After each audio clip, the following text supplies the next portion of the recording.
Je profite de l'avancement de mon projet pour vous faire découvrir comment on monte une collection dans le prêt-à-porter.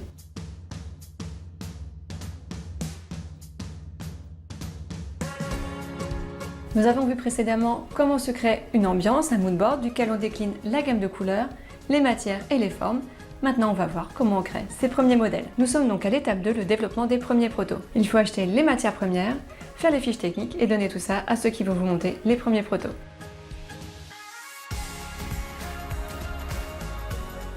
Quand vient le moment de réaliser vos premiers protos, il y a 3 choix qui s'offrent à vous. 1. Le travail à façon. 2. Le travail à semi-façon. Et 3. Le travail en produit fini. Je vous propose de voir les avantages et les inconvénients de chaque possibilité. On commence par le travail à façon, là où vous avez un contrôle maximum sur tout ce que vous allez produire. Vous achetez les matières premières, vous faites vos propres patrons et vous envoyez tout ça à votre façonnier qui va vous monter les premiers modèles. Avantage, vous contrôlez tout. Si ça se passe mal avec un fabricant, vous pouvez déplacer chez un autre fabricant. Tout vous appartient. Vous avez un meilleur contrôle du prix de revient de votre modèle car vous connaissez le prix de toutes les matières premières. Le désavantage, c'est fastidieux. Vous gérez beaucoup de fournisseurs, vous avez le fournisseur de matière, le fournisseur du bouton, votre façonné. Vous devez mettre tout ça ensemble et le faire dans un temps imparti pour pouvoir monter les modèles. Vous avez beaucoup de mails et de soucis à gérer, donc beaucoup de temps de perdu. C'est difficile de combiner tout ensemble dans un délai imparti. Pour les patronages, c'est difficile de corriger et de mettre au point. Le patronnier n'est pas celui qui monte les modèles, il n'y a donc pas d'échange entre les deux. Il y a beaucoup d'allers-retours. Et une gestion de la trésorerie aussi plus lourde. 2. Nous allons voir le travail à semi-façon, c'est-à-dire que vous achetez une partie et que le façonnier s'occupe d'une autre partie. Vous travaillez à façon, mais vous ne vous occupez que d'une partie de la production. Vous vous occupez d'acheter les matières premières, les fournitures, et le façonnier va s'occuper, lui, des patronages et de monter les modèles. Avantage, il y a donc moins de choses à gérer, il y a un rapport facilité entre le modéliste et le monteur, une correction du patronage facilitée, un contrôle des prix plus juste, une gestion de trésorerie plus légère, vous n'avez pas avancé de l'argent à plusieurs fournisseurs. Désavantage, vous n'avez pas le contrôle de vos patronages. Ce sera compliqué de changer de fournisseur.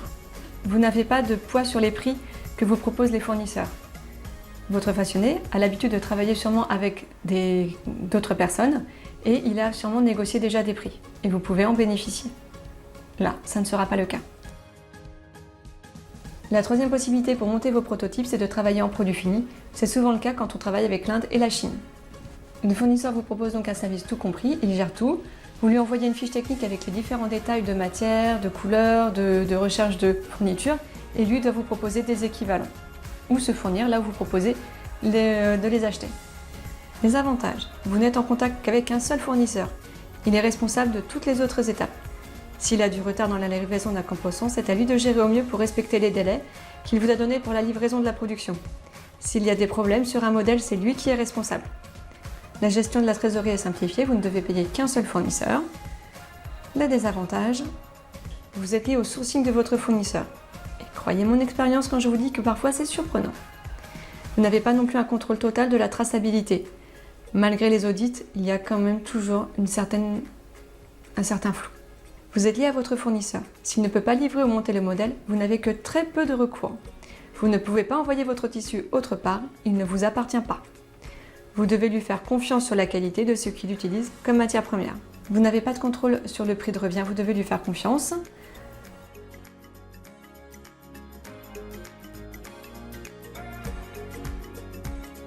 Pour moi, c'est un peu comme du travail à façon. J'achète de la laine et je la fais tricoter par quelqu'un.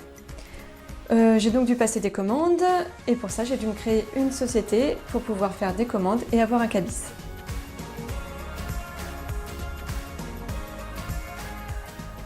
Comme la majorité des entreprises qui se créent aujourd'hui, j'ai opté pour l'entreprise individuelle avec le régime fiscal de micro-entreprise. C'est ce qu'on appelle communément le statut d'auto-entrepreneur. C'est très simple, vous allez sur le site Guichet Entreprise et tout se fait en ligne. Il y a un formulaire en ligne à remplir, c'est vraiment très simple. Vous aurez sûrement à ouvrir un compte et à souscrire à une assurance de responsabilité civile individuelle. Mais revenons à notre collection. Donc une fois que vous aurez réfléchi à la collection, que vous aurez décidé des matières, dessiné les modèles, acheté les matières, il est temps de passer aux fiches techniques.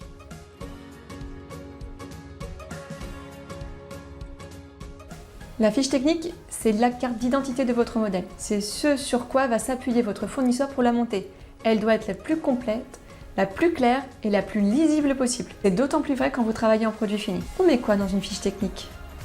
Le nom de votre société, la marque, le nom du modèle ou une référence, c'est toujours plus facile pour savoir de quoi on parle et pour communiquer avec un fabricant. La date de création, ça donne un repère dans le temps quand vous devrez les relancer. La saison pour laquelle est prévu le modèle et le thème si vous en avez besoin. La matière ou les matières utilisées avec le plus de détails possible et le mieux c'est d'envoyer un échantillon avec la fiche technique. Il va de soi que si vous avez une référence fournisseur à donner, il faut la mettre.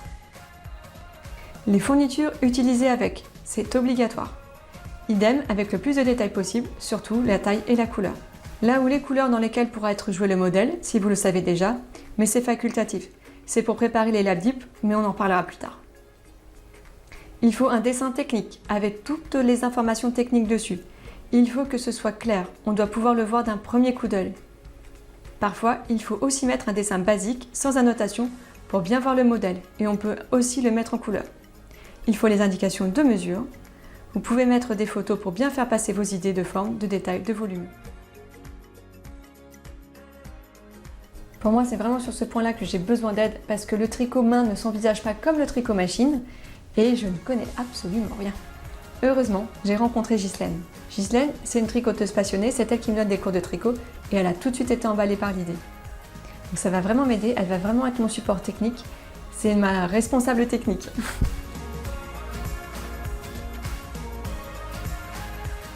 On a pas mal discuté au départ pour savoir comment s'y prendre, quelles sont les différentes étapes, qu'est-ce qu'on doit demander, quels vont être les points bloquants. On a vraiment beaucoup échangé sur les différentes techniques propres au tricot main. Il est important quand vous commencez un business de vous entourer de personnes qui sont complémentaires à vous. Bref, à la fin de la discussion, on est arrivé à la conclusion que je devais m'améliorer en tricot très rapidement. Voilà, vous connaissez donc toutes les étapes pour monter une collection.